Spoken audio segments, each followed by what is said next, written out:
Vas-y un peu rapidement, parlons d'autre chose. Ouais, j'ai trouvé une armée, j'avais trouvé une armée des clochards. Oui, je sais. Mais ils ne peuvent pas croire, c'est comme ça qu'ils sont. Il faut les éduquer, c'est pourquoi nous faisons ça, nous les aidons, non? Pour pas comprendre, Magambo, changer. Le problème est il faut changer. Maintenant, parlons un peu de ce qui est arrivé na Uvira, na Goma, na Bukavu, à l'Est.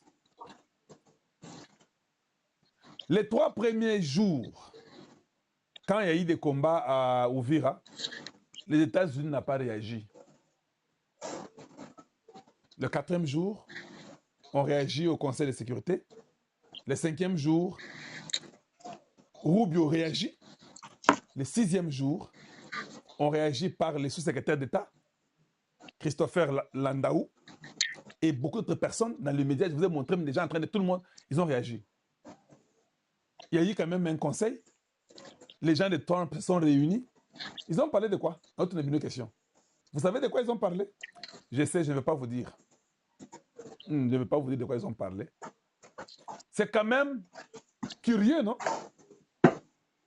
Je vais seulement vous mettre ce que leur ambassadeur dans les États-Unis, à Congo, à Zoloba.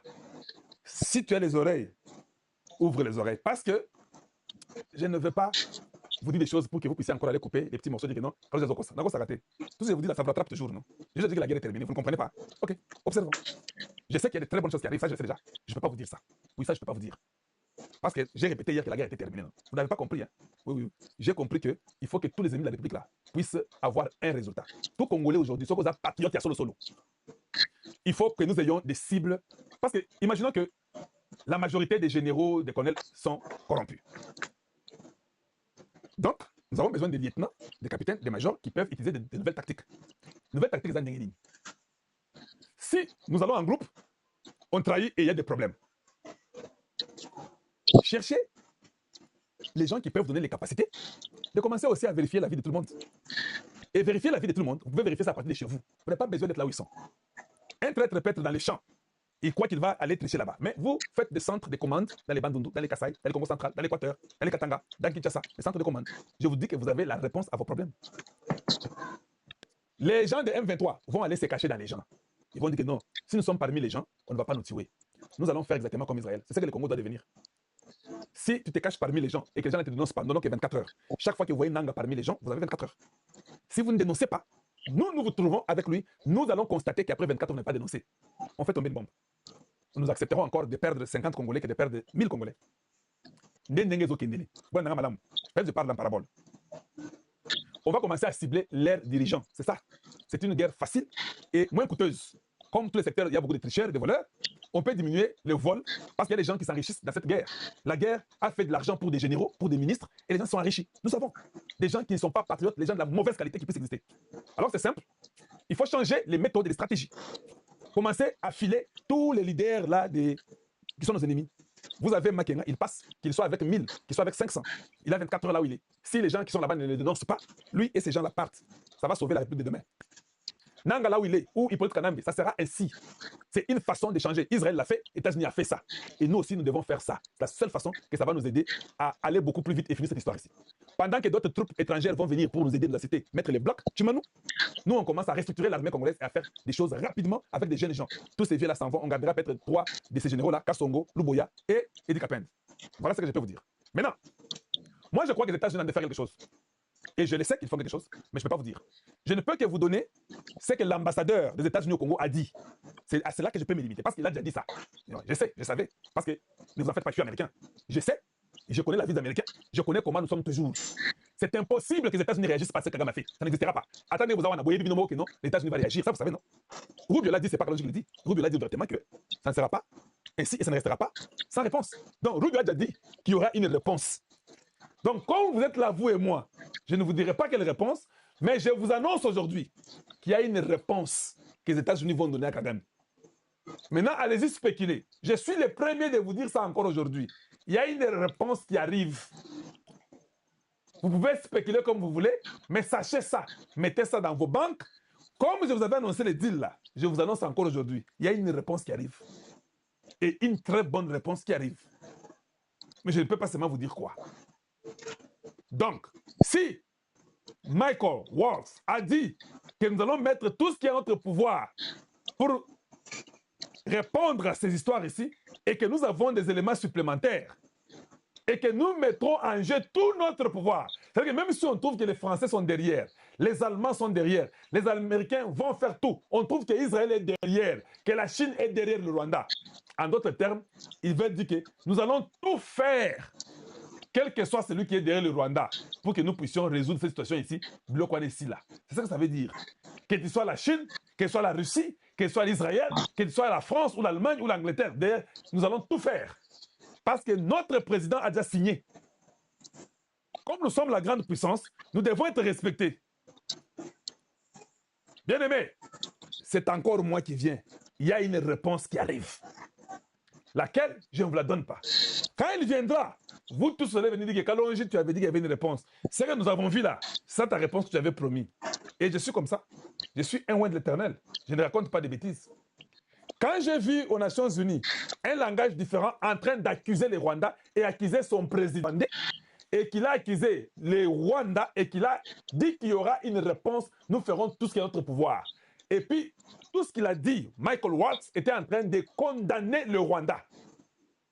Même si je ne vous ai pas trop explicité, je sais que vous devez comprendre ça. Vous avez déjà entendu les États-Unis faire ça en dehors de la Russie? Vous avez déjà entendu dire ça dans des pays du monde ici, en dehors de la Russie, mais le bien au Congo. Rubio vient.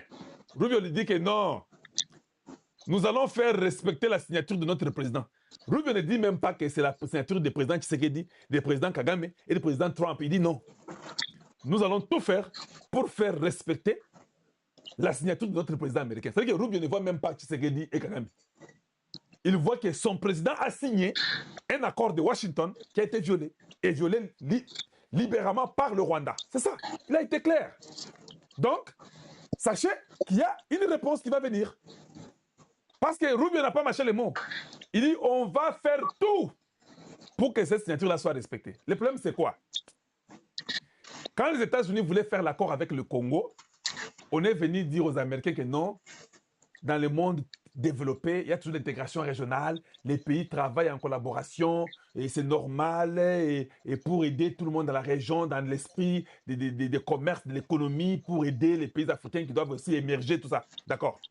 Voilà pourquoi les États-Unis a fait cette histoire-là, dit que non, l'intégration sera là, mais ça sera conditionnel.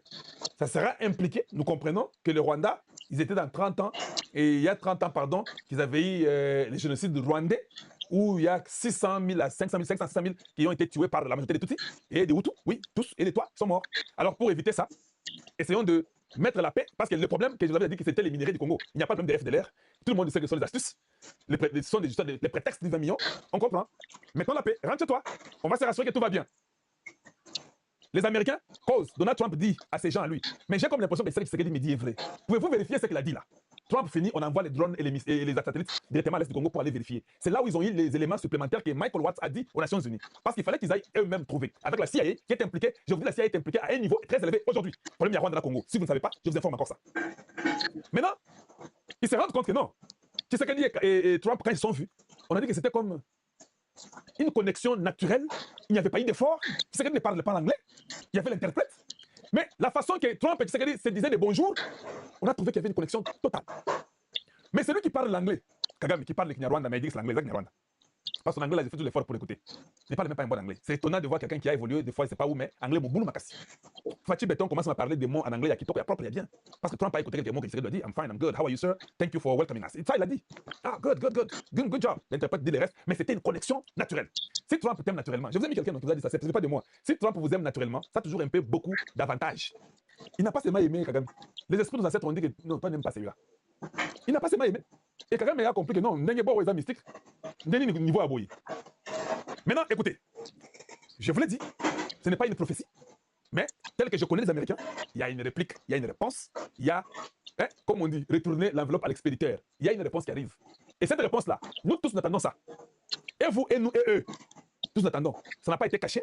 Les Américains n'ont pas caché qu'ils vont le faire. Non, ils l'ont dit aux Nations Unies, ils ont dit à Rubio, ils ont dit au secrétaire américain, ils ont dit avec les hommes d'affaires, tout le monde l'a dit.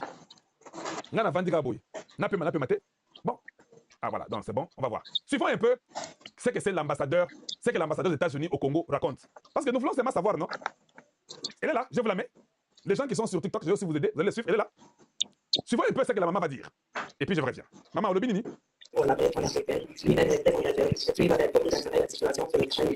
Contre le Rwanda que le secrétaire d'État a pointé du doigt comme étant celui qui a violé les accords de Washington. Alors, je ne suis pas un adieu qui précisément concernant les actions que les États-Unis vont prendre, mais assurez-vous que nous sommes en train de réfléchir sur toutes les options possibles. Alors, je reviens sur... Nasukeleka wana. Boyekelo kalobi.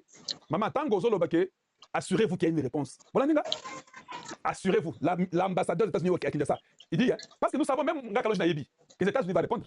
Tout Américain sait, même les bébés qui viennent d'être aux États-Unis aujourd'hui, c'est que ah, non, pour le Rwanda, non, les États-Unis vont répondre. Rassurez-vous qu'il y a une réponse. La femme demande, je crois que c'est Odia qui demande, qui dit, est-ce que la réponse, ce sont les sanctions? Elle dit, non, je ne vais pas vous dire sur les sanctions. Il dit, toutes les options possibles. Donc, il réfléchit sur toutes les options possibles. Vous avez encore une question à me poser? Donc,